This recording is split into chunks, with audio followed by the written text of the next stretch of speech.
Meu trabalho não tem uma definição exata, mas eu vejo ele mais como uma espécie de feixe por onde as ideias do público podem passar para que as pessoas que estão vendo tenham as suas próprias opiniões, as suas próprias interpretações.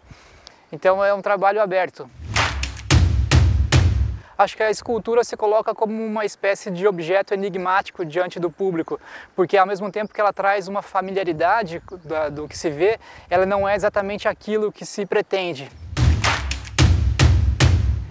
Eu me senti atraído pelo local simbólico desse lugar, por ser um antigo local destinado à guerra, um forte, e que foi transformado num local de preservação da natureza. Acho que meu trabalho também traz esses dilemas do mundo contemporâneo.